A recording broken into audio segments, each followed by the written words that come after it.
So, good day po sa inyong lahat. Kumusta na po kayo? Yan.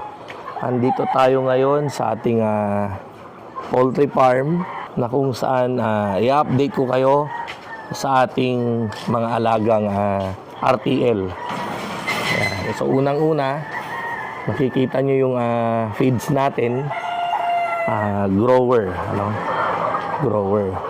Tapos ito yung manok natin na pang March. March 4 na batch. Ayan. So mag-uumpisa po yung harvest nito sa February 25. Mag-uumpisa na po tayong mag-harvest sa February 25. Ayan. So ito na po sila. Ito na yung dating sisiw hanggang sa sila ay palaki ng palaki. At sa ngayon malapit-lapit na yung kanilang harvest. Ayan. Ayan. Alaga po yan ni Boss Mark. Mark, try mo ikutin na ganon. Ayan. Ikut-ikutin mo lang. Ayan. So, yan. Ang gaganda po nila. Ang pupula na ng kanilang mga palong. Ayan. So, ito ay 10,000 heads. Ayan. And then sa dulo, meron tayong alagang 600 na decal brown or yung tetra brown. Yan. So medyo malayo kasi kaya hindi natin gaanong makita. Yan o, susum natin yung ating camera. Yan. Yan, siling andun. Yun, yung mga brown dun sa dulo. Yan. Ang gaganda po, no? At syempre, ibang-iba rin yung ganda ng ating mga manok sa video kapag ang ating cellphone ay quality yung video niya. Ayan. So, ang gamit natin ay Vivo X300. Ayan. Wala kasi tayong pambili ng iPhone. Ayan. So, dun sa mga nagpabook dito, asahan nyo po, February 25, start na po tayo. Ayan. So, isa sa mga nagpabook dito, sila Ma'am Maricel Pascual. Ayan.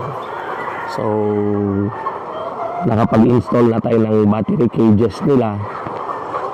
Ayan. And then, yung mga iba, hindi ko po dala yung listahan. Si Ma'am Maricel, 4,000 yung pinabook nila dito. Ayan.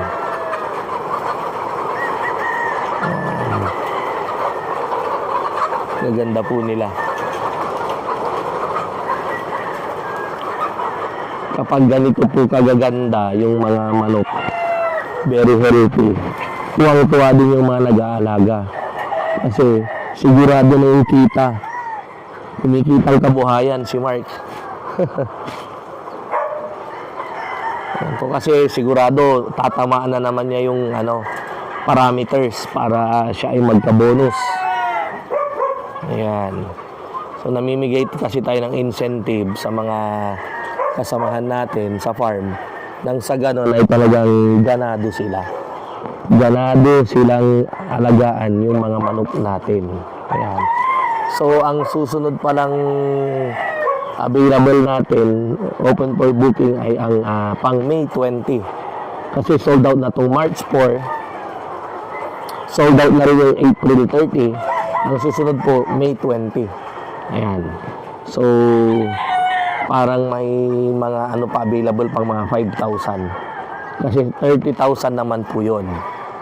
30,000 po yung May 20 na batch natin. Ayan. So, 25,000 considered sold na. May 5,000 na lang na available. Ayan. So, itong nakikita nyo sa video, ulitin natin, ito yung pang March 4, 2026 na RTL. Ayan.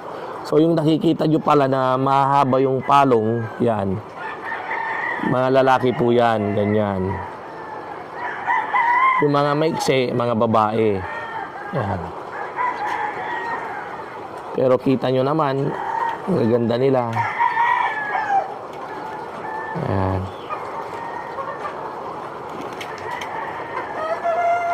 Ayun. So, sa mga curious, sa mga baguhan sa ating channel, na nagtatanong kung magkano na ang presyo ng RTL natin. 390 po ang isa. Lowman at saka decalb. Ito pong nakikita nyo, yung nasa video ay decalb po ito. Ayan. So, pagtatanungin ninyo yung performance, pareho lang po. Parehong magaganda. Lowman at saka decalb. Ayan. Ayan. So, ikot ka pang isang beses, Mark.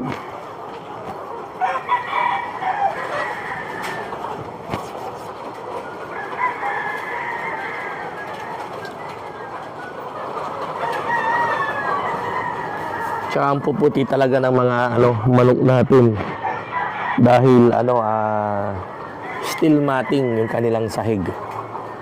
Pagka dumi nila, nahuhulog directly sa baba. Ayan.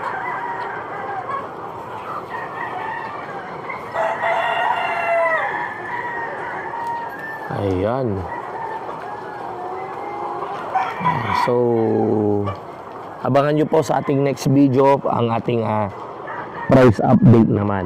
Ayan. So, price update sa ating itlog. Ayan. So, thank you po. Thank you.